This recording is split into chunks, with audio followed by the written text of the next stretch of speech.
Greetings and welcome back to Collecting Smoke. I am Rasul Wallace, your founder, and today I want to talk to you about the entrepreneurship journey. Along that journey, there is going to be a lot of perceived failure, and I think that you have to evaluate your relationship to failure, because one of the things that you learn is that there's not really such a thing as failure. It's just either you start and you keep going, or you stop at some point when you're either up, down, or somewhere in between. Failure is not a real thing. You start and you get to where you're going, or you start and you realize that this is not what you wanted or expected or hoped for, and you stop. I think that the most success happens the more you can grow and learn along the journey.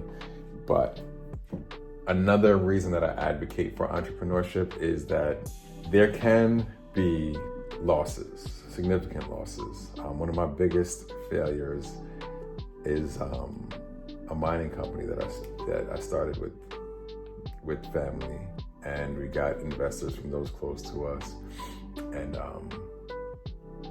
we ended up losing everything basically. We started to produce some gold, we made some money, but then we just ended up hitting one challenge after another, and there became a point where we weren't able to continue to operate just because we were getting loans from vendors or credit from vendors. We were taking money from our personal pockets to continue to keep it afloat. But there was a point where, I believe anything is possible. And I wouldn't say that we couldn't have kept going, but I spent 4 years on the venture, and it not only was it not making me money, but it was costing me money. After our initial startup investment, where we collected funds from family and friends who trusted and invested in us,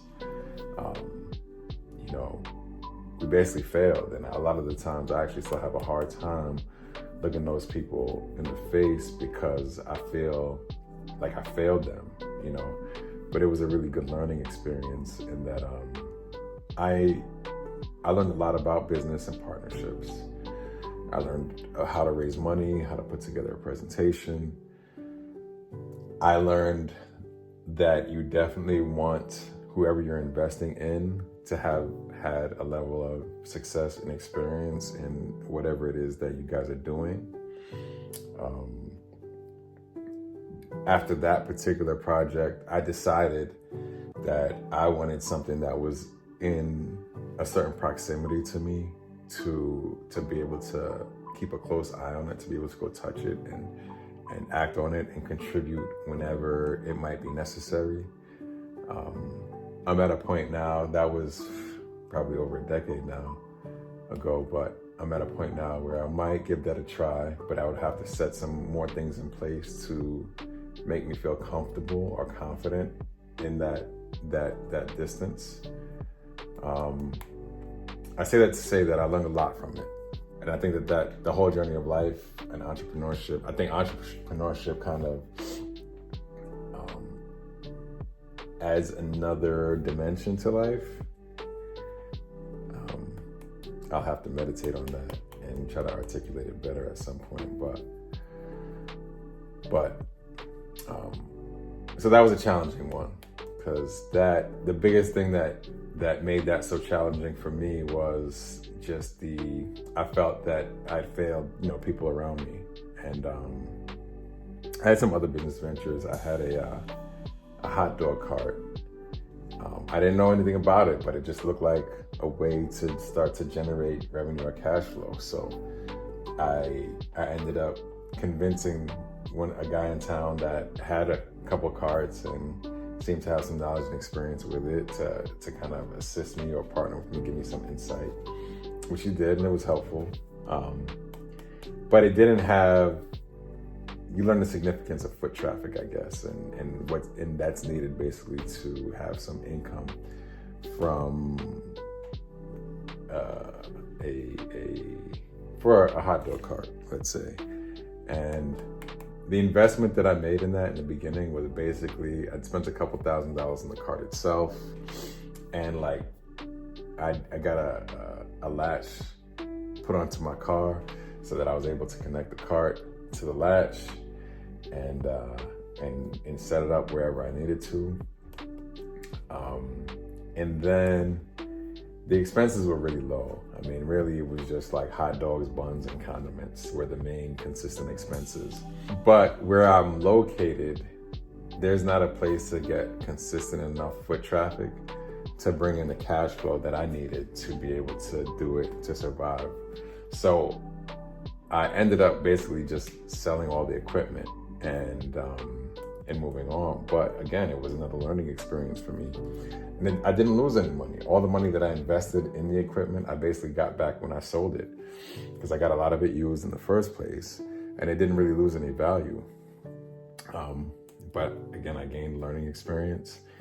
It was interesting. At the time, I wasn't working, so and I had 2 young sons, and I would basically just put them in their car seats and have them travel with me whenever I would drop it off and pick it up. I basically hired someone.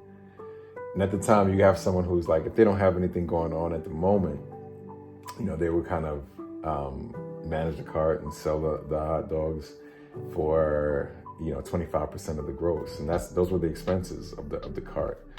The hot dogs and buns were about 1/4 the cost of what I sold them for. I paid whoever ran it like 1/4 the cost, and then I made about 50% of the cost of whatever came in.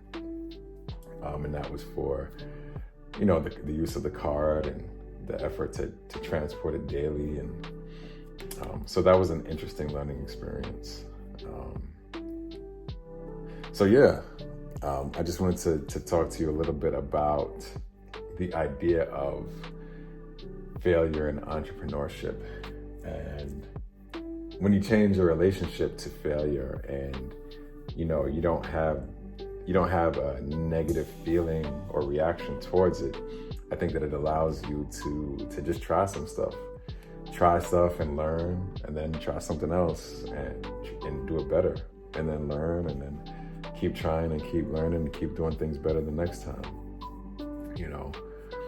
Along my journey, one of the things that has been the bane of my existence has been bookkeeping. But I've gotten a good education in bookkeeping, and I think there's granted, there are definitely aspects of it that I still need to work on, but I've submitted to the idea of doing my books for a while, and I'm okay with it at this point. I use QuickBooks. I link all my accounts to it, and I just do my bookkeeping for each property in a separate LLC. There's a different, you can, depending on which level subscription you get, you can have multiple businesses or locations in QuickBooks. So, it's just learning and growing. And I'm gonna keep doing that, and God willing, my health, wealth, and prosperity will continue to do so also. But thanks for listening today. I hope this brought value. And if you have any questions, comments, anything I can do better, leave them in the comments. Any thoughts? And continue to rein yourself in.